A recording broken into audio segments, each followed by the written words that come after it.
Well, I want to pick up on what John Louis said, like way back, which is this notion of, when we're in that deep scroll mindset or just like autopilot mode, and the systems that design them don't give us that like pause for thought to actually digest that in which we are consuming. So we're kind of left in this state of bloat where literally the information that we're consuming cannot be digested, therefore cannot nourish us. And when I was thinking about this, like ahead of the call, I was like, kind of literally what you're saying feels like, how do we go about like digesting? And how I think actually just in this actual practice of the last month, exploring this theme, which requires you to, jump into this information abyss by yourself and explore the role of community in doing that, and that collective sense making and hand holding as you do it. And if we bring that back to the role of like mindful eating in community and sharing and digesting ideas together. So I literally wrote down collective digesting. Don't know if that makes sense, but like digesting in community with one another, so you can talk through the ideas, chew them up together, if that makes sense. So that's what came to my head, but was kind of sprung off the idea that Jean-Louis was saying around, we just don't have a pause for breath to really digest what we're consuming. But doing it together, like Radar allows us to do, gets us a little bit of the way there, I think. I love that Radar as like collective digestion system is pretty cool. That is a metaphor I never thought we'd land on. But it is kind of the strength of it. And I think it goes back to, Jean-Louis' point about environments of intimacy allow us to process information differently than environments that, keep us in single player mode versus multiplayer mode. What does it mean to consume information in multiplayer mode rather than single player mode? And how is that healthier both for individuals, but also the collective? I think that's a really, interesting question to ask ourselves. Does anyone else want to jump in on how do we chew our food? Yeah, maybe I'll just add a thought here that I have this picture in my head of if we had perfect technology, I can imagine a good number of humans would create a VR headset with a fully immersive experience, and we'd be recreating the hunter-gatherer experience. I think that we have a strong basis for this. And a big part of that is the tribal, the community experience.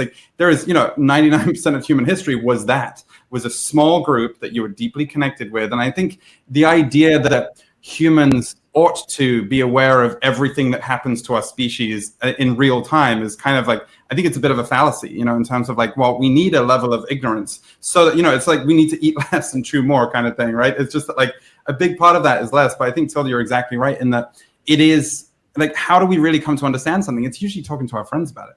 It's processing it in that level of conversation. So the last thing I'll say on kind of I talked about how I see nutrition facts as our hormones. The other question I ask myself is, what's the food pyramid of information? And I think I landed on actually something that's relatively simple in that the bottom of the food pyramid, I think, is just connection, of just community, discussion, discourse. And I think the top of the food pyramid, the smallest point, is entertainment. But I think mostly we have that flipped right now, where we entertain ourselves all the time and we barely ever connect, and connecting is how we process. And so I think that if we do one thing, it's try and say, okay, if I'm going to spend 2 hours watching Netflix, let me call a friend instead and spend 20 minutes watching Netflix instead, and just trying to reverse that, I think is a big step there. Yes, but we do also have a problem in that rage bonds us, right? There is this whole phenomenon around rage bonding that in part is also why QAnon was so successful, and in part as to why, some aspects of the information ecosystem are crazy. But I'm with you in terms of flipping the priorities 100% and finding, and again, it kind of goes back to this emotional literacy, right? Around our media consumption.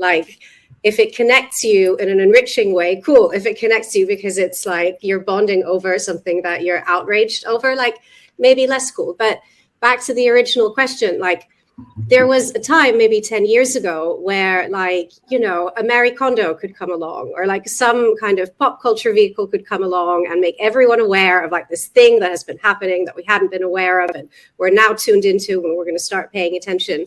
But there's no way in hell to create that sort of universal vehicle anymore that reaches enough people for it to be effective in one way or another.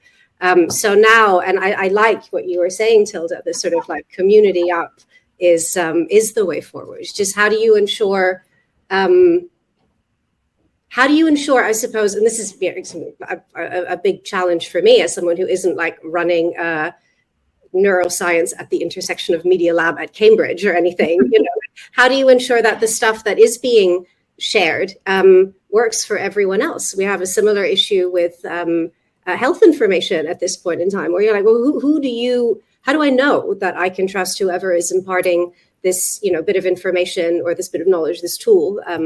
It's the right starting point, given we don't have that sort of monoculture movement driver situation going for us anymore. But how do we ensure for quality, I suppose, in a community up context? Yeah, I love that beat to end on. It's about quality, and also there's a component of emotional quality to that too, right? We've lost a lot of the positive things that connect us, and now we tend to mostly connect over negativity. And how do we bring more of that sort of positive opportunities for positive connection over information back, because it doesn't really exist anymore.